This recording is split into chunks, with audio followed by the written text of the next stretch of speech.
எப்ப நான் தப்புவேன்? இந்த சிறைக்குள்ளே நான் அகப்பட்டு இந்த சிறைக்குள்ளே நான் என்ன பண்ணப்பட்டிருக்கேன், மாட்டிக்கிட்டு இருக்கேனே, எப்ப நான் தப்பிக்கப்படுவேன் என்று இருக்கிறவங்களுக்கு தான் சொல்றாரு, நாங்கள் ஆராதிக்கிற எங்கள் தேவன் என்ன செய்வாரு, தப்புவிக்க அவர் வல்லமை உள்ளவரா இருக்கிறார். ஆகவே இந்த சம்பவத்தை நான் உங்களுக்கு சொல்லிட்டு அதுக்கப்புறம் இந்த வாக்குத்தத்தத்தை நம்ம தியானிக்கலாம்னு நினைக்கிறேன். இந்த சம்பவம் என்னன்னு பாத்தீங்கன்னா, நேபுகாத் நேச்சார் என்கிற ஒரு பாபிலோன் தேசத்திலே ராஜா இருக்கிறார்.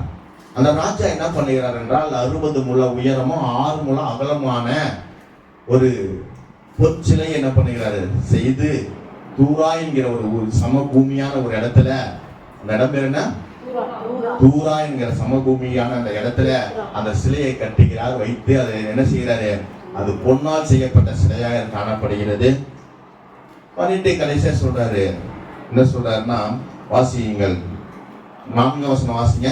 கட்டியக்காரன் உரத்த சத்தமாய், சகல ஜனங்களும் ஜாதிகளும் பாஷைக்காரனும் ஆனவர்களே, உங்களுக்கு அறிவிக்கப்படுகிறது என்னவென்றால், எக்காலம், நாகசுரம், கிண்ணரம், வீணை, சுரமண்டலம், தம்புரு முதலான சகலவித கீத வாத்தியங்களின் சத்தத்தை நீங்கள் கேட்கும் போது நீங்கள் தாழ விழுந்து ராஜாவாகிய நேபுகாத் நேச்சார் நிறுத்தின பொற்சிலையை பணிந்து கொள்ள கடவீர்கள்.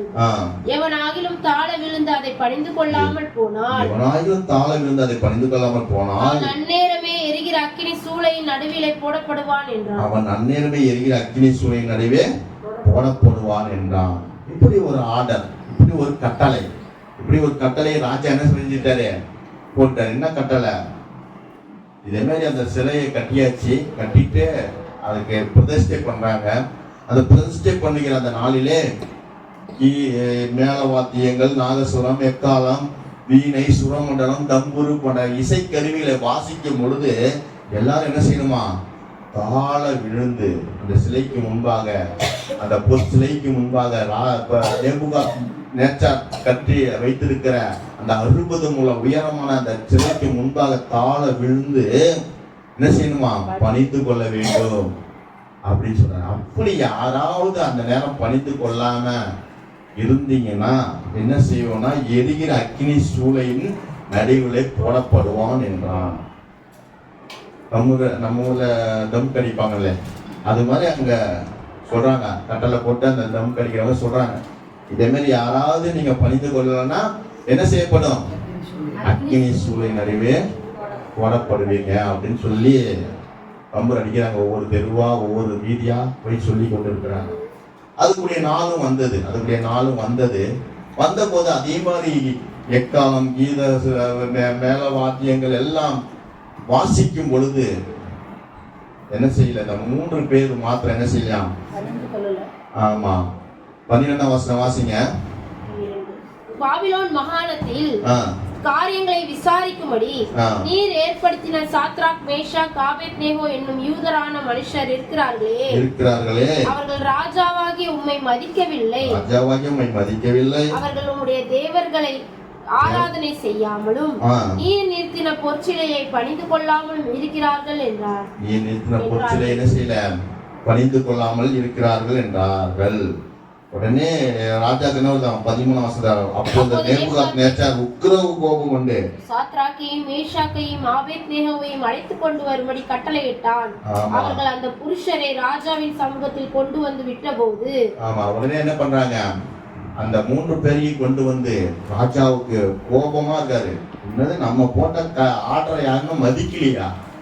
3 பேரும் அவங்க அதுவே வேற தேசத்திலிருந்து அடிமையாக கொண்டு வரப்பட்டு இங்க நம்ம விசாரிப்புக்காரர்களாக வைத்திருக்கிறோம், இவர்கள் நம்ம பேச்சை கேட்கலையா அப்படின்னு சொல்லி கோபமாய் வந்து அதுவும் சாதாரண கோபம் இல்லை, உக்கிர கோபம் அடைந்து அவர்களை கொண்டு வர சொல்லி அவர்களோடு பேசுகிற பொழுதுதான் இந்த வார்த்தை அவர் சொல்றாங்க. அவர் என்ன சொல்றாரு, ராஜா மறுபடியும் என்ன செய்யணும், நாங்க எக்காலம், கீத, வீணை, சுரமண்டலம் என்ன செய்யறோம், மறுபடியும் வாசிக்கிறோம், நீங்க என்ன பண்றீங்க, அப்படியாவது நீங்க என்ன செய்யுங்க, ஆராதனை செய்யுங்க, எங்க தேவனை என்ன செய்யுங்க, பணிந்து கொள்ளுங்க அப்படின்னு சொல்லும் பொழுதுதான் அவருக்கு சொல்லுவாங்க. 16ஆம் வசனம் வாசிங்க.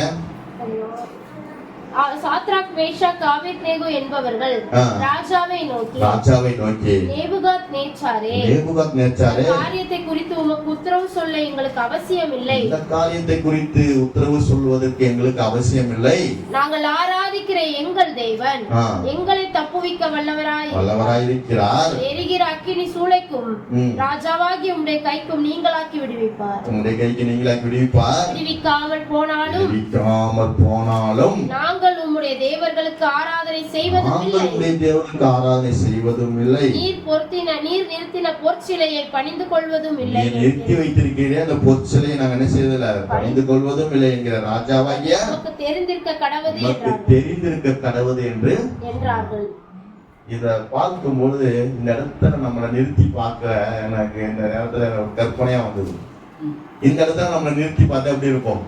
இங்க பாபிலோன் ராஜா இருக்கிறார்.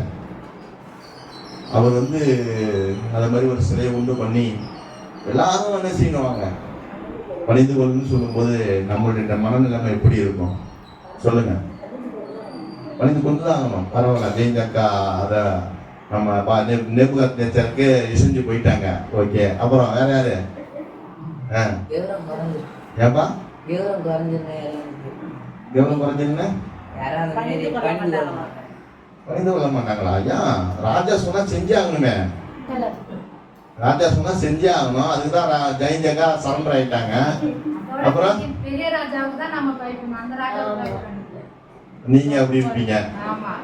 யாரு உங்க மேலிடத்து பிரஷர் வந்தாலும் முடியாது, உங்களை அசைக்க முடியாது. ஓகே, ராணியாக்காவை அசைக்க முடியல. வேற இவன் வெற்றிக்கு கௌரவம் போயிடுவான். நம்ம ஏதாவது நினைச்சிருவாங்களே அப்படின்னு நினைச்சு அவன் கௌரவத்தை பார்த்துட்டு இருப்பானா வெற்றி. நேபுகாத்நேச்சார் மாதிரி இது சாத்ராக் மேஷாக் ஆபேத்நேகோ போல ஒரு ஆள் தான் நம்ம சபையில சொல்லுது. பாக்கியெல்லாம் என்ன பண்ணீங்க? பாஸ்டரா இருக்காரு பக்கத்துல, நம்ம ஊர்ல பாஸ்டரா பார்க்க போறாரு. போய் தாளை விழுந்துட்டு எழுந்திட வேண்டியதான். நமக்கு உயிர் முக்கியம் இல்ல அப்படின்னு இருக்கீங்களா? செய்யக்கூடாது. அதான் அந்த கட்டளை 10 கட்டளைகள் இருக்கு பாத்தீங்களா? என்ன உனக்கு வேறு உண்டாக்க வேண்டாம். அந்த கட்டளைக்காக தான் அவங்க என்ன பண்றாங்க, வைராக்கியமா இருக்காங்க. இன்னைக்கு நம்ம அப்படி இருக்கக்கூடாது.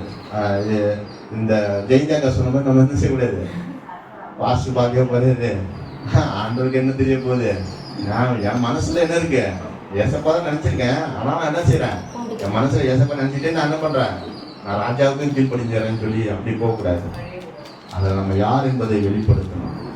நம்ம யார் என்பதை என்ன செய்யணும், இருக்கணும். நம்ம ரகசியமா இருந்துடக்கூடாது. ரகசியமா இருந்தோம்னா என்ன செய்யப்படுவோம், கைவிடப்பட்டவர்களாய் போய்விடுவோம். தேவனுடைய வரிகளை நம்ம என்ன பண்ணுவோம், கைவிடப்படுவோம். நம்ம ரகசியமா இந்த பூமியில இருக்கணும். அந்த ரகசிய வரிகளை நம்ம என்ன செய்வோம், கைவிடப்பட்டுடுவோம். ஆகவே சாத்ராக் மேஷாக் ஆபேத்நேகோ அந்த 3 பேர் போல நம்ம தேவனுடைய கட்டளைக்கு, தேவன் சொன்ன அந்த வார்த்தைக்கு அவர்கள் கீழ்ப்படிந்து, அது ஒரு ராஜாவை ஏற்படுத்தி வைக்கிற சிலை, அது தானா உருவாகவில்லை. மனிதனால் செய்யப்பட்ட அந்த ஒரு சிலையெல்லாம் என்ன பண்றாரு, இதை நமஸ்கரிக்கணும் அப்படிங்கிறாரு, இதை பணிந்து கொள்ளணுங்கிறார். அப்ப இவங்களுக்கு தோணுது, நாம் ஆராதிக்கிற தேவன் அவர் சர்வ வல்லமுள்ள தேவன். அவர் நமக்கு கட்டளை கொடுக்கிறார், 10 கட்டளை கொடுத்திருக்கிறாரு. அதுல ஒரு கட்டளை, என்னையே உனக்கு வேற தேவர்கள் உண்டாயிருக்க வேண்டாம். இவங்க பாத்தீங்கன்னா ஒரே ஊர்ல இல்ல, சொந்த ஊர்ல இல்ல, வெளிநாடுகளுக்கு போயிருக்காங்க. இந்த தேசத்திலிருந்து அந்த தேசத்துக்கு என்ன செய்றாங்க, சிறைபிடித்து போகப்பட்டவர்கள். யூதேய தேசத்திலிருந்து பாபிலோன் தேசத்துக்கு சிறைபிடிக்கப்பட்டு போனவங்க. போன இடத்துல இவங்க எப்படி வேணாலும் வாழ்ந்துக்கலாம், போன இடத்துல இவங்க எப்படி வேணாலும் இருந்திருக்கலாம். ஆனா தேவனுக்கு பயப்படுகிற மனுஷனுக்காக இருக்காங்க. அந்த 3 பேர் எப்படி இருக்காங்க, கர்த்தருக்கு பயப்படுகிறவர்களா இருக்காங்க. கர்த்தர் என்னை பார்க்கிறார், கர்த்தர் என்ன செய்து கொண்டிருக்கிறார், என்னை பார்த்து கொண்டிருக்கிறார் என்று சொல்லி அந்த தெய்வ பயத்தோட அவங்க இருக்கிறனாலதான் அந்த இடத்துல அவங்க தைரியமா இருக்க முடியுது. தெய்வ பயம் இருந்தாலும் நம்ம என்ன செய்வோம், தேவனுக்காக வைராக்கியமா இருப்போம். தெய்வ பயம் இல்லைனால என்ன செய்வோம், பார்த்துக்கலாம் விடு, என்ன ஒரு ஒரு ஒரு டைம் உட்காந்து எதிர்க்க போறோம், இதுல என்ன இருக்க போகுது அப்படின்னு நம்ம போயிடுவோம். ஆனா இவங்களுக்குள்ள அந்த தேவனை குறிக்க பயம் பக்தி இருந்தனாலதான் பாபிலோன் தேசத்துல போனாலும் அந்த பாபிலோன் தேசம் என்பது ஒரு பாவம் நிறைந்த தேசம். பாவம் நிறைந்த தேசத்துல தான் இந்த சோதனை வருது, இந்த சிச்சை வருது அவருக்கு. பாவம் தலைவிரித்து ஆளுகிற தேசம் பாபிலோன் தேசம். அதுல வெளிப்படுத்தல பார்த்தீங்கன்னா சொல்லப்படுது, பாபிலோன் பேய்களுடைய குடியிருப்பாய் இருக்கிற தேசம். பேய்கள் குடியிருப்பு உள்ள தேசத்துலதான் இவர்கள் அங்க போயிருக்காங்க. போன இடத்துல தான் கர்த்தர் செய்யறாரு, இவங்களுக்கு ஒரு டெஸ்ட் வைக்கிறார். அந்த ஊர் ராஜாவை கொண்டே உங்களுக்கு என்ன செய்யறாரு, டெஸ்ட் வைக்கிறாரு. அந்த டெஸ்ட்ல இவங்க என்ன செய்யல, ஃபெயில் ஆகல. ஃபெயில் ஆகாதபடி கர்த்தர் என்ன செய்யறாரு, பாஸ் ஆக வைத்தார். அது இவங்க உறுதியா இருந்தாங்க. நாங்கள் ஆராதிக்கிற எங்கள் தேவன் என்ன செய்வாரு, தப்பு பாருங்க. நான் உன் கைக்கும் என்ன செய்வாரு, ராஜாவாக உங்களுடைய கைக்கு என்ன செய்வாரு, எங்களை விடுவிப்பாரு. அந்த அக்னி சூளையிலிருந்து என்ன செய்வாரு, எங்களை விடுவிப்பாரு. அப்படின்னு தான் அவங்க விசுவாசத்தோடு இருக்காங்க. அப்புறமா சொல்றாங்க 12ஆம் வசனத்துல, அப்படியே விடுவிக்காம போனாலும், அப்படியே எங்களை ஆண்டவர் என்ன பண்ணாரு, சாவே அடிச்சாலும் நாங்க என்ன செய்ய போறதில்ல, அதற்கு முன்னாடி நாங்க என்ன செய்ய மாட்டோம், விழமாட்டோம் என்று உறுதியா இருந்தாங்க. அந்த உறுதியை நமக்குள்ள ஆண்டவர் எதிர்பார்க்கிறார். அந்த உறுதியை எதிர்பார்க்கிறார். அப்படி இருக்கும் பொழுதுதான் ஆண்டவர் நம்மளை என்ன செய்வாரு, அந்த எல்லா தீமையும் ஆண்டவர் என்ன செய்வாரு, விலைக்கு தப்புவித்து அவர் நம்மளை காப்பாற்றுவார். இதை பார்க்கிறோம். அவங்க பயப்படவே இல்லை. ராஜாவுக்கு என்ன பண்ணல, பயமே படல. நமக்கெல்லாம் நம்ம வீட்டுக்கு ஒரு போலீஸ்கார் வந்துட்டாவே நம்ம என்ன ஆகும், பயம் வந்துடும். ஏன் போலீஸ்கார் வந்துட்டாரு ஸ்டேஷன் அப்படின்னா, எதுக்கு கூப்பிடாது தெரியல, என்ன பண்றாரு தெரியல அப்படின்னு நமக்கு என்ன ஆகும், பயம். ஆனா இங்க ஒரு ராஜாவே என்ன பண்றாரு, ஆர்டர் போடுறாரு, நான் உனக்காக மறுபடியும் என்ன செய்யறேன், மியூசிக் போட வைக்கிறேன், என்ன செய்யுங்க 3 பேர் வந்து மறுபடியும் பணிந்து கொள்ளுங்க அப்படிங்கிற. அதுதான் உமக்கு நாங்க சொல்லணும் அவசியமே கிடையாது. எப்படி அலட்சியம்னு பதில் பாருங்க. இப்ப உள்ள பசங்க அப்படிதான் பேசுவாங்க,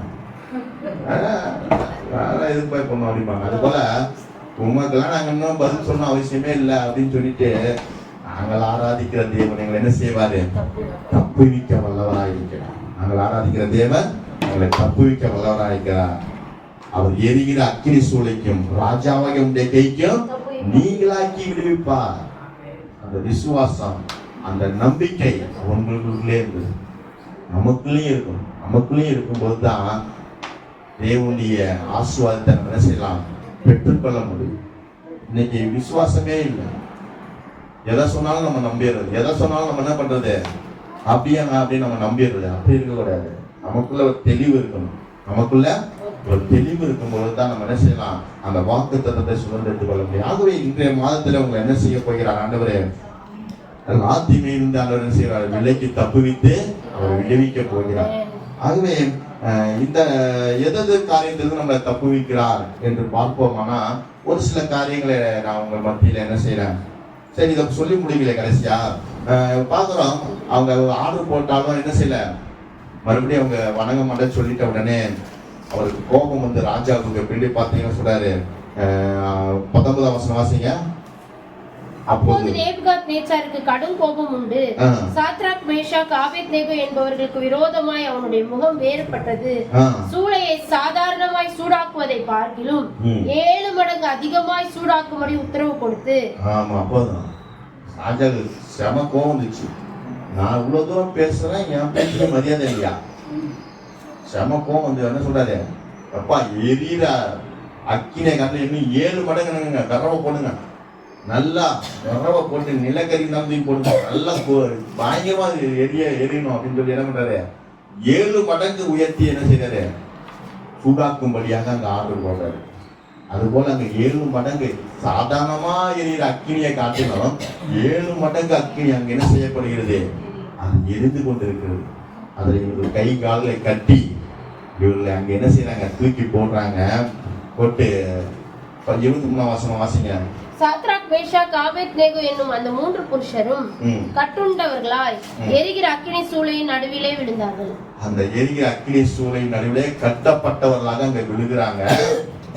அப்புறம் அப்போது ராஜாவாகிய நேபுகாத்நேச்சார் பிரமித்து தீவிரமாய் எழுந்திருந்து தன் மந்திரிமார்களை நோக்கி 3 புருஷரை அல்லவோ கட்டுண்டவர்களாக அக்கினியிலே போட்டுவிட்டோம் என்றான்.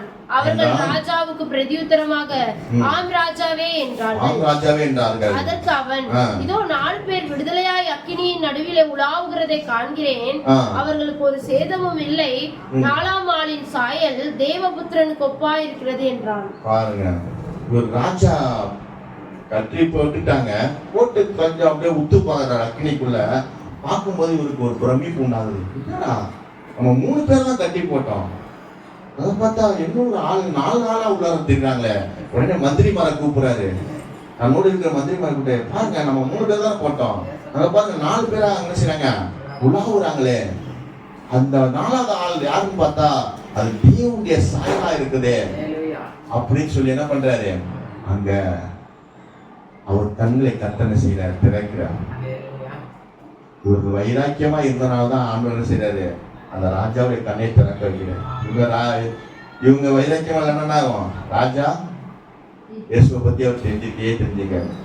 அப்போ உடனே என்ன பண்றாரு, 25 வசனம், அதற்கு அவன், இதோ 4 பேர் விடுதலையாக்கி அக்கினி நடுவிலே உலாவுவதை காண்கிறேன், அவருக்கு ஒரு சேதமும் இல்லை. 4ஆம் ஆளின் சாயல் தேவபுத்திரனுக்கு ஒப்பாய் இருக்கிறது என்றான். அப்போ நேபுகாத்நேச்சார் எரிகிற அக்கினியின் சூளையின் வாசல் அண்டைக்கு வந்து, உன்னதமான தேவனுடைய தாசனாகிய சாத்ராக் மேஷாக் ஆபேத்நேகோ என்பவர்களே, நீங்கள் வெளியே வாருங்கள் என்றான். அப்போது சாத்ராக் மேஷாக் ஆபேத்நேகோ என்பவர்கள் அக்கினி நடுவிலிருந்து வெளியே வந்தார்கள்.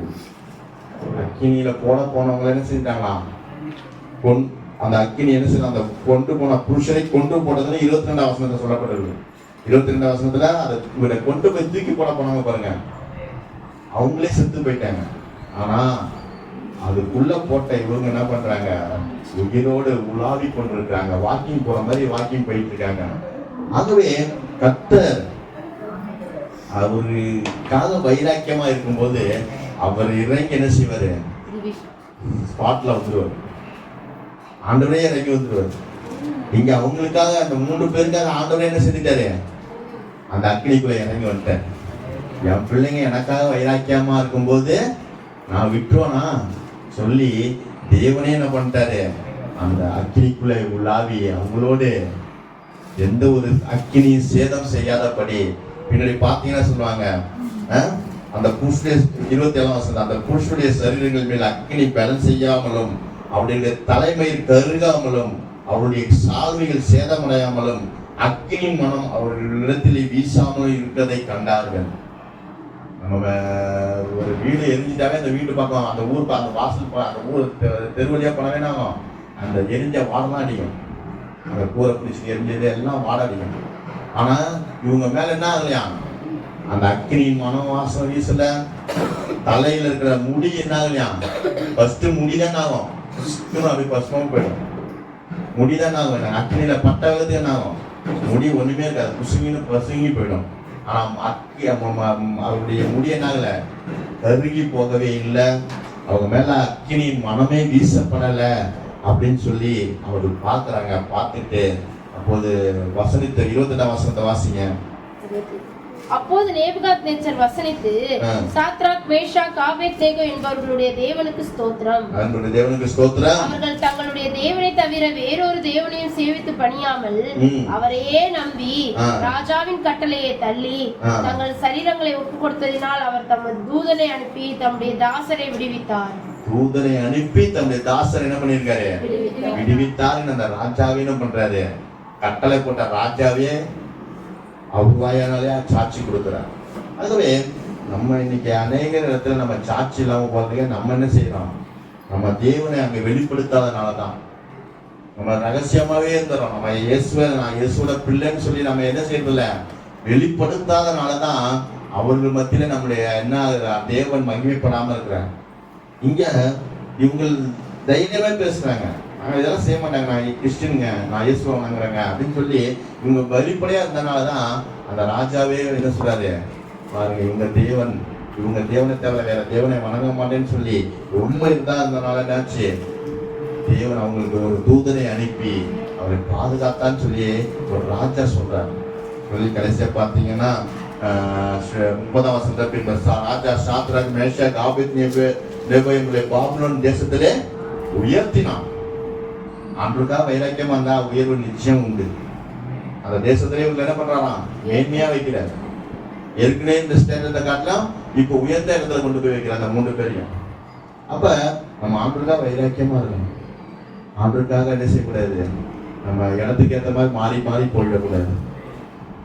சாத்ராக் மேஷாக் ஆபேத்நேகோ என்ன பண்ணாங்க, ஆண்டவருக்காக நாடு விட்டு நாடு போனாலும் சரி, இவங்க நாடு விட்டு நாடு போயிட்டாங்க.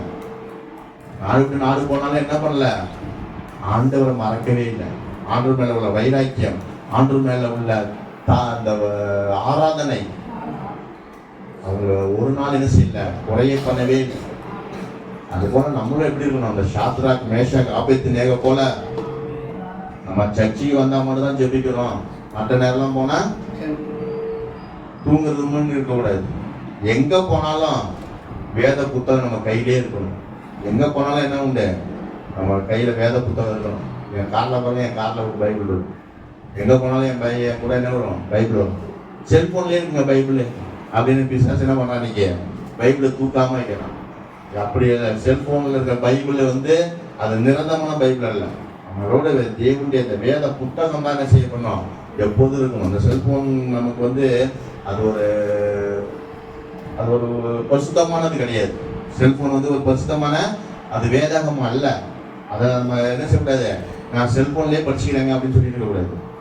நம்ம வேதத்தை நீ சுமந்தால் அந்த வேதம் என்ன செய்யும், நம்மளை சுமக்குன்னு சொல்லப்படுது. வேதத்தை, அந்த வேத வசனங்களை நம்ம சுமக்கும் பொழுது அது நம்மளை முடியாத நேரத்தில் அது எந்த விஷயம் அந்த வசனம் நம்மளை சுமந்து செல்ல சொல்லப்படுது. ஆகவே நம்ம தேவனுக்காக வைராக்கியமா அந்த சாத்ராக் மேஷாக் ஆபேத்நேகோ போல நம்ம இருக்கணும். இருக்கும் பொழுதுதான் இன்னைக்கு அநேகருடைய பார்த்தீங்கன்னா ரட்சிக்கப்பட்ட குடும்பங்கள் உள்ள பிள்ளைங்க அவங்க அப்பா அம்மா கண்ட்ரோல்ல இருக்கிற வரைக்கும் நல்லா இருப்பாங்க. அதே அவங்க அதை விட்டுட்டு அந்த காலேஜ் அப்படின்னு போகும்போது பார்த்தீங்கன்னா அவங்க கண்ட்ரோலே இருக்க மாட்டாங்க. என்ன பண்ணுவாங்க, அவங்க இஷ்டத்துக்கு ஃப்ரெண்ட்ஸ் சொல்றதுதான் அவங்களுக்கு என்ன செய்யக்கூடாது, தெய்வ வாக்கா இருக்கும். ஃப்ரெண்ட்ஸ் என்ன சொல்றாங்களோ அதைப்படி செய்வாங்க. அப்பா அம்மா அவங்க வீட்டிலே இருக்கிற வரைக்கும் என்ன பண்ணுவாங்க, அப்பா அம்மா பேச்சை கேட்டுட்டு அவங்க சொல்றபடி நடந்துட்டு இருப்பாங்க. ஆனா அவங்களை விட்டு ஒரு மேல் படிப்புக்காக என்ன பண்ணுவாங்க, வெளியில போன பிறகு அங்க ஃப்ரெண்ட்ஸுங்க என்ன சொல்றாங்க, அவங்க எங்க கூப்பிட்டு போறாங்களோ, அவங்க சினிமாவுக்கு கூப்பிட்டு போனா சினிமாவுக்கு போறது, அவங்க கூட ஊர் சுத்த போறது, அப்படியே போயிட்டு என்ன பண்றது, அடுத்து ஆண்டவரையும் மறந்து தாய் தகப்பனையும் மறந்து அதுதான் நமக்கு உலகம்னு சொல்லி இன்னைக்கு அநேக பிள்ளைகள் என்ன பண்றாங்க, போய் கொண்டிருக்காங்க. அப்படி இருக்கக்கூடாது. தக்கடைய பிள்ளைங்க இங்க எப்படி நம்ம சிறு வயதுல எப்படி நம்ம ஆண்டவர் மேல தாகம் இருந்ததோ அதே தாகம் கடைசி வரைக்கும் நமக்கு இருக்கணும். தாகம், ஆண்டவர் மேல உள்ள தாகம் குறைய கூடாது. இல்லைங்க நான் மேல் படிப்பு படிச்சுட்டேங்க, படிச்சாலும் இயேசுநாதர் உனக்குள்ள எப்படி இருக்கணும், எப்போதும் போலவே ஜெபிக்கணும், எப்போதும் போல வேதம் வாசிக்கணும், எப்போதும் போல ஆண்டவர் பத்தி என்ன செய்யணும், சொல்லணும். ஜெபத்துக்கு எல்லா ஜெபத்துக்கும் வரணும். நான் காலேஜ் போயிட்டேன், நான் வெளியூர்ல போய் படிக்க போயிட்டேன், ஆனா நான் ஜெபத்துக்குலாம் வரமாட்டேன்னு இருக்கக்கூடாது. எல்லா ஜெபத்துக்கும் வரணும். சாத்ராக் மேஷாக் ஆபேத்நேகோ நாடு விட்டு நாடு போறான். போனாலும் அங்கேயும் என்ன பண்றான், ஆண்டவருக்காக வைராக்கியமா இருக்கிறாங்க இந்த 3 பேரும். அதோட தானியேல பாத்தீங்கன்னா இவனுக்கு மேலான அவன்.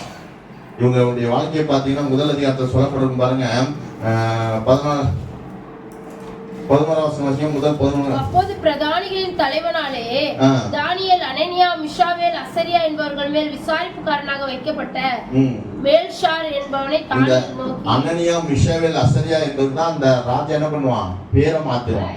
சாத்ராக் மேஷாக் ஆபேத்நேகோ என்ன பண்ணுவான், இந்த அனனியா, அசரியா, மிஷாவேல் இந்த 3 பேர் தான் மாற்றப்பட்டு வருவாங்க. அந்த பாபிலோன் தேசத்துல போனோம்னா அவன் என்ன பண்ணுவான், பேரை மாத்திடுவான். பேரை மாத்திட்டு தான் அவங்க தான் அங்க வராங்க. ஆனா அவங்களுக்கு என்ன பண்ணுவாங்க, வைக்கப்பட்ட தானியேலை நோக்கி 10 10 நாள் வரைக்கும் 10 நாள் வரைக்கும் உமது அடியாரை சோதித்து பாரும். எங்களுக்கு புசிக்க பருப்பு முதலான மரக்கறிகளையும் குடிக்க தண்ணீரையும் கொடுத்து எங்கள் முகங்களையும் ராஜ போஜனத்தில் புசிக்கிற வாலிபருடைய முகங்களையும் ஒத்து பாரும். பின்பு நீர் காண்கிறபடி உமது அடியாருக்கு செய்யும் என்றான். அவன் இந்த காரியத்திலே அவர்களுக்கு செவி கொடுத்து 10 நாளளவும் அவர்களை சோதித்து பார்த்தான். சாப்பாட்டு விஷயத்துல அதுலயும் என்ன பண்ணிருக்காங்க, உறுதியா இருக்காங்க. சாப்பாட்டு விஷயம் ராஜா என்ன சொல்றாரு, எனக்கு இப்படிலாம் சாப்பாடு தருவீங்களா அது மாதிரி என்ன பண்ணுங்க அந்த வாலிபருக்கு கொடுங்கிறாரு. எதுக்குன்னா ஆள் எடுக்கிறாங்க, அந்த அரண்மனைக்கு ஆள் எடுக்கிறாங்க வேலைக்கு. அப்ப இவங்க 4 பேர் இருக்காங்க. 4 பேர் இருக்கும்போது இவங்களுக்கு என்ன செய்யறாரு, ராஜாவுடைய போஜனம் பார்த்தீங்கன்னா பயங்கரமா இருக்கும். அதுல நல்லதும் இருக்கும் கெட்டதும் இருக்கும். மதுபானத்திலிருந்து எல்லா விஷயமும் அங்க இருக்கும். ஆனாலும் இவங்க என்ன சொல்றாங்க, இந்த சாப்பாடுலாம் எங்களுக்கு வேண்டாம். 4 பேரும் அது தானியில் இருக்காரு. இந்த சாத்ராக் மேஷாக் ஆபேத்நேகோ எங்க பேர் தான் அதுக்கு முன்னாடி அவங்க ஒரிஜினல் பேர், அவங்க பேரு. அதில் போன என்ன செய்யலாம், பாபுலன் தேசத்துக்கு போன பேரை மாட்டேறான். அப்ப அவங்க சொல்றாங்க, எங்களுக்கு ராஜாவுடைய போஜனம்லாம் எங்களுக்கு வேணாங்க. எங்களுக்கு என்ன இந்த ராஜா போஜனம்லாம் வேணாம். எங்களுக்கு எப்போதும் போல பருப்பு வகையிலே கொடுங்க. நாங்கள்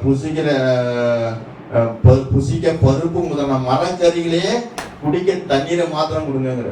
வேற குடிக்கிறதுக்காக எங்களுக்கு ட்ரிங்க்ஸ்லாம் வித்தியாசமெல்லாம் தர வேணாம். நம்மளாம் தானே பண்ணுவோம். அப்பா இதாண்டா வாய்ப்பு, நல்ல வாய்ப்பு, ராஜாவுடைய போஜனம் நமக்கு கிடைக்குது சொல்லி என்ன பண்ணுவான், நம்ம ஆண்டவனை பார்த்து நம்ம 4 வந்திருக்கோம். நம்ம அப்பா அம்மாவுக்கு தெரியுமா, நம்ம பாஸ்டருக்கு தெரியுமா, நம்ம விசுவாசிகளுக்கு தெரியுமா, யாருக்கு தெரிய போகுது? நம்ம இருக்கிறோம் 4 கடல் தாண்டி நிற்கிறோம் அப்படின்னு சொல்லி என்ன பண்ணுவான், கிடைச்சது வரைக்கும் லாபம்னு சொல்லி சாப்பிடுறாங்க. இதை நினைக்கும் போதே ஒரு ஞாபகம் வருது. ஒரு டூர் போனேன். டூர் போகும்போது அது கம்பெனி டூரில் அவங்களே எல்லாம் சாப்பாடுலேருந்து எல்லாமே அவங்களே தான் கொடுப்பாங்க. நான் இப்போ நான் 12th முடிச்சுட்டு தான் இருக்கிறேன். அப்போ அந்த டூர் எனக்கு கிடைக்கணுங்க. போகும்போது ஒரு ஆள் ட்ரிங்க்ஸே அடிக்காத ஆள், நல்ல மனுஷன். அவரும் நானும் எங்களுக்கு 2 பேருக்கு ஒரு ரூம் கொடுத்தாங்க. அவர் நல்ல மனுஷனாக தான் இருந்தார். ஆனால் அந்த நேரத்தில் என்ன பண்ணிட்டாங்க, ஃப்ரீயாக என்ன பண்ணிட்டாங்க, மதுபானம் கொடுத்தாங்க. ஒரு இதில் நாங்கள் எங்கே கர்நாடகாவில் இருக்கோம், தலைக்காவரியில். அங்கே அந்த ஹோட்டலில் என்ன பண்ணிட்டாங்க, ஃப்ரீயாக என்ன பண்ணிட்டு பீர் உண்டு, எவ்வளோலாம் குடிச்சிக்கலாம் அப்படின்ட்டாங்க. இவர் குடிக்காதவருக்கு என்ன ஃப்ரீ தானே, சும்மா நம்ம தான் ஃப்ரீயாக தான் பிணையில விட மாட்டோமே. அவருக்கு ஃப்ரீயாக இது கிடைக்குது, இவருக்கு ரொம்ப நாள் ஆசையாக இருந்திருக்கும். அதுக்கே அவர் என்ன பண்ண முடியாது, அவர் இருக்கிற இடத்துல அவர் மாமனார் வீட்டில் தான் தங்கிட்டு இருக்காரு. அவர் மாமனார் வீட்டில் இருந்து தான் தங்கி வேலை பார்த்துட்டு இருக்காரு. அவருக்கு அவரு மூலம் என்ன பண்ணுறாரு, டூருக்கு வந்தவர். இவர் என்ன பண்ணிட்டாரு, குடிக்காம வந்தவர் ஃப்ரீயாக கொடுக்குறாங்களே என்ன பண்ணிட்டாரு, ஃப்ரீயா தான் நம்ம தான் காசு போட்டா குடிக்கிறோம், கம்பெனியாக கொடுக்குறோம், அதை போய் நான் விடுவானே சொல்லிட்டு என்ன பண்ணாரு, குடிச்சிட்டு கடைசியா வந்தா ரூமுக்குள்ள வர்றதுக்குள்ள வாந்தி எடுத்து பயங்கர அதம் பண்ணிட்டார் ரூம்பையே. அப்ப இது எது சொல்றேன்னா, நமக்கு ஃப்ரீயா கிடைச்சா நம்ம தவறு செய்யாதவங்க கூட என்ன செய்யறோம், தவறு செய்வதற்கு அது வாய்ப்பா இருக்குது. ஆனா அந்த 3 பேரும் எப்படி இல்லை, அந்த தவறு அவங்க வாய்ப்பே கிடைச்சாலும், தவறு செய்வதற்கு வாய்ப்பே கிடைச்சாலும் என்ன செய்வாங்க, தவற செய்யவே இல்லை. வைராக்கியமா இருக்காங்க. கர்த்தர் என்னை பார்க்கிறார், எங்களுக்கு நீங்க ராஜாவுடைய போஜனம்லாம் எங்களுக்கு வேண்டாம், ராஜாவுடைய போஜனம்லாம் எங்களுக்கு வேண்டாம், எங்களுக்கு மரக்கறியும் பருப்பும் தண்ணீர் மாத்திரம் கொடுங்க, வேற ஒண்ணு இல்லைங்க, இதெல்லாம் சாப்பிடுங்க அப்படின்னு சொன்ன நம்ம என்ன செய்யணும், நல்லா ஃப்ரீயா வருது, நம்மளா காசு கொடுத்தா வாங்க போறோம், ஃப்ரீயா வருது அப்படின்னு சொல்லி என்ன பண்ணுவோம், அல்லேலூயா. ஃப்ரீயா வந்தாலும் என்ன செய்யக்கூடாது, பாவம்னா உதறி தள்ளணும். ஃப்ரீயா வருது, பாவத்தை கூட அனுபவிச்சுக்கோன்னு சொல்லி என்ன செய்யக்கூடாது, அது நம்ம ஆர்வத்தை காட்டக்கூடாது. நமக்கு அந்த மாதிரி சோதனை நேரம்லாம் என்ன வரணும், அந்த சாத்ராக் மேஷாக் ஆபேத்நேகோ தான் நமக்கு வரணும். இவங்க அப்படிதான் இருந்தாங்க. அதே மாதிரி 10 நாள் சென்ற பிறகு செக் பண்ணி பார்க்கலாம். அந்த மனுஷன் செக் பண்ணி பார்க்கும்போது பார்த்தா 15 வசனம் வாசிங்க. 10 நாள் சென்ற பின்பு ராஜபோஜனத்தை புசித்த எல்லா வாலிபரை பார்க்கிலும் அவர்கள் முகம் கலையுள்ளதாயும் சரீர புஷ்டி உள்ளதாயும் காணப்பட்டது. ராஜபோஜனத்தை சாப்பிட்டவங்களுடைய வாலிபர்களுடைய முகத்தை பார்க்கிற முகம் எப்படி இருக்கலாம்? அவருடைய முகம் கலை உள்ளதாயும், கலையா இருக்கு. இவங்க ராஜபோஜனத்தை சாப்பிட்ட பிள்ளைகளுடைய முகத்தை காட்டிலும் இவங்க முகம் எப்படி இருக்கு? நல்ல கலையாக, பிரகாசமாக, நல்ல வெளிச்சமா இருக்குது. அடுத்து பார்த்தோம்னா இவங்க சரீரம் புஷ்டி உள்ளதா இருக்கு. அவங்க சரீரம் கூட என்ன ஆகல, சரியா இல்ல. இவங்க சரீரம் மரக்கறியும் பருப்பையும் தண்ணியும் குடிச்சிட்டு இருந்தவங்களுடைய வாழ்க்கையில எப்படி இருக்கு? நல்ல புஷ்டி உள்ளவங்களா இருக்காங்க. அதான் ஆசீர்வாதம். அதான் கர்த்தர் கொடுக்கிற ஆசீர்வாதம். உலகம் கொடுக்கிற ஆசீர்வாதம் அது நம்ம சரீரத்தையும் அழிக்கும், நம்முடைய ஆத்மாவையும் கெடுக்கும். அதிலே போட்டுருக்கான், மது வீட்டுக்கும் நாட்டுக்கும் உயிருக்கும் கேடுன்னு சொல்லி தான் போட்டிருக்கான் அந்த பாட்டல்லையே. யாராவது அதை பார்த்து யாராவது வேணாம் தூக்கி போடுறாங்களா? ஃப்ரீயா கிடைச்சா பரவாயில்ல, கொடுங்க. நான் யாருக்காவது போய் கொடுக்குறேன். யார்ட்டா நான் போய் என்ன செய்யறேன்? வித்துக்கிறேன். நானே கேள்வி நான் குடிக்க மாட்டேங்க. நான் என்ன செய்வேன்? அதை வேலை செய்ய போய் கொடுப்பாங்களா, நான் வாங்கி அதை இடையை கொடுத்து காசாக்கிடுவேன் அப்படிம்பாங்க. அது தொடையே கூடாது. நம்ம அது பக்கமே போகக்கூடாது. உங்களை போல நம்ம வைராக்கியமா இருப்போம். ஆண்டவருக்காக வைராக்கியமா இருக்கும்போது கர்த்தர் கண்டிப்பா நம்மளை தப்புவிக்க, விடுவிக்க அவர் பல்லை உள்ளவராக இருக்கிறார். நிறைய காரியங்கள் உங்க மத்தியில பேசணும்னு பார்த்தேன். கர்த்தர் எது இருந்துதான் நம்ம விடுவிக்கிறார். சங்கீதம் 81:7 எடுக்கலாம். சங்கீதம் 81:7.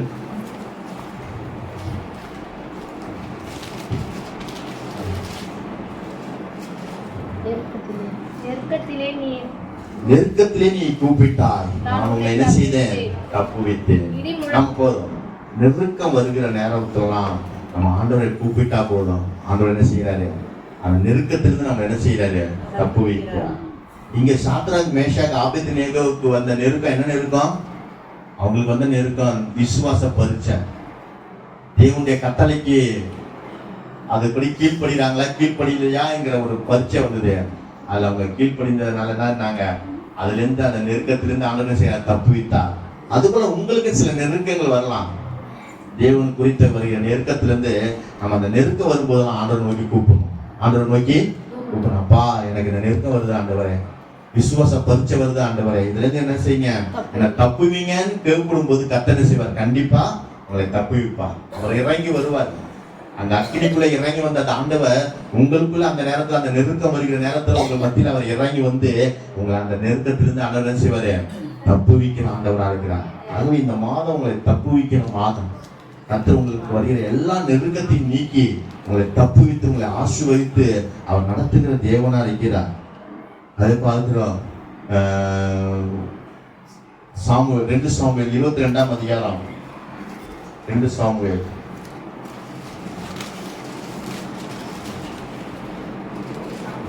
22ஆம் அதிகாரம். வசனம் 49 வருஷங்க. அவரோ சத்துருக்களுக்கு என்னை விலக்கி விடுகிறார். சத்துருக்கு நினைக்கிறாரு, விலக்கி விடுகிறாரு. எனக்கு விரோதமாய் எழும்புகிற மேல் என்னை உயர்த்தி கொடுமையான மனுஷனுக்கு என்னை தப்புவிக்கிறார். சத்துரு கைக்கு விலக்கி விடுவிக்கிறாரு. அவரோ என் சத்துருகளுக்கு என்ன செய்யறாரு?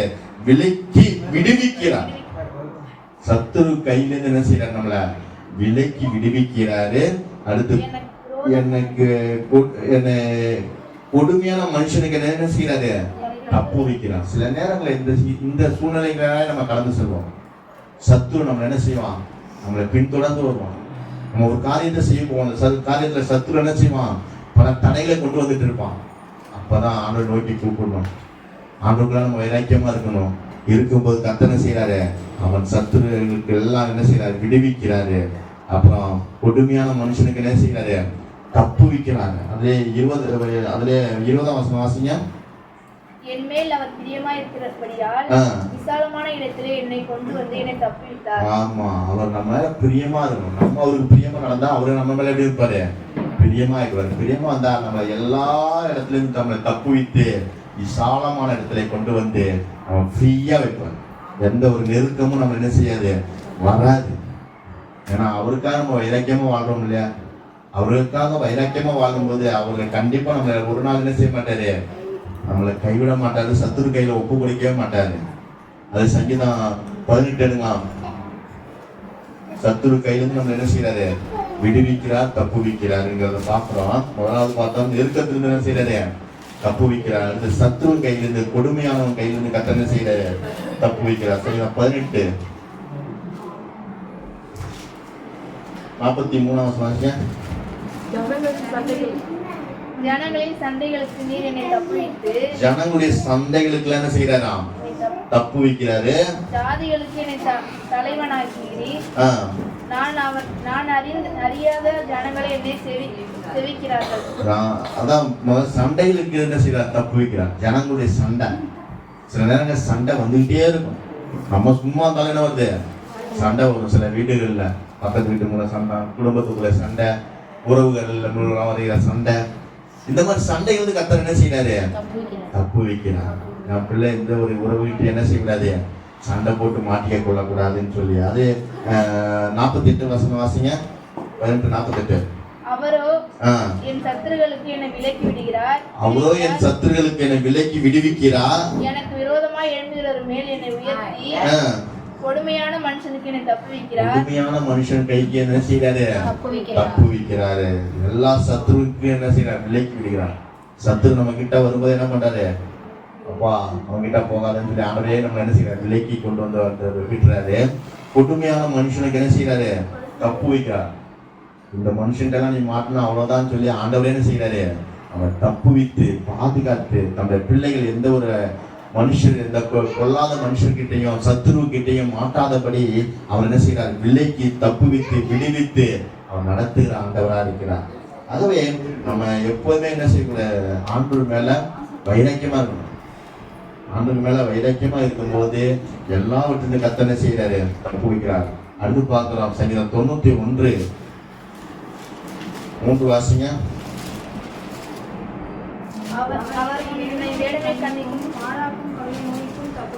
ஆமா, அவர் வேனுடைய கண்ணிக்கும். வேனுடைய வேலை என்ன வேலை, குறி வைக்கிறது தான் வேலை. எப்ப இந்த குருவிய வீழ்த்தலாம், எப்ப அதை நம்ம அதை ஷூட் பண்ணலாங்கிறது தான் அவனுடைய குறிக்கோளா இருக்கும். அதான் சொல்ற, வேனுடைய கண்ணிக்கும் பாலாக்கு கொள்ளை நோக்கி என்ன செய்வேன், தப்பு வைப்பேன். ஒரு கொள்ளை நோய் வந்துட்டு போயிடுச்சு, அதுல இருந்து ஆண்டவர் என்ன செய்யறார், நம்மள எல்லாரையும் தப்பு வைத்து நம்மள அவருடைய ஆலயத்தில் நம்ம வைத்திருக்கிறார். அடுத்து இப்பயும் கொலை நோய் வந்துட்டு இருக்கு, முகக்கவசம் அணிங்கன்னு சொல்லிட்டு இருக்காங்க. அதுலயும் கர்த்தர் என்ன செய்வாரு, நம்மளை தப்பு வைப்பார். அதான் சொல்றாரு, பாலாக்கும் கொள்ளை நோய்க்கு உன்னை தப்பு வைப்பார் 3ஆம் வசனத்துல. அதுவே ஆண்டவர்கிட்ட நம்ம கேட்கணும், ஆண்டவரே இந்த கொள்ளை நோயிலிருந்து என்ன செய்யுங்க, ஆண்டவரே தப்பு வைங்க, குடும்பத்தை தப்பு வைங்க, பிள்ளைகளை தப்பு வைங்க, எங்க சபையில் உள்ளவங்களை தப்பு வைங்க, என் ஊர்ல உள்ளவங்களாம் தப்புவீங்க ஆண்டவரேன்னு சொல்லி நம்ம ஜெபிக்கும் போது கர்த்தர் என்ன செய்வாரு, தப்புவிக்க ஆண்டவரா இருக்கிறார்.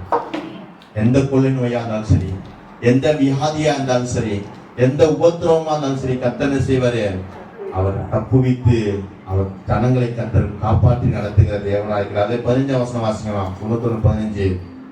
அவரை நோக்கி கூப்பிடுவான், நான் அவனுக்கு மறு உத்தரவு அருளி செய்வேன். ஆபத்தில் நானே அவனோடு இருந்து அவனை தப்புவித்து அவனை கனப்படுத்துவேன். ஆபத்தில் நானே அவனோடு இருந்து அவனை என்ன செய்வேன், தப்புவித்து அவனை கனப்படுத்துவேன்னு சொல்றாரு. ஆபத்து நேரத்தில் அவர் என்ன செய்வாரு, நம்மளை தப்புவிக்கிற தேவனா இருக்கிறார்.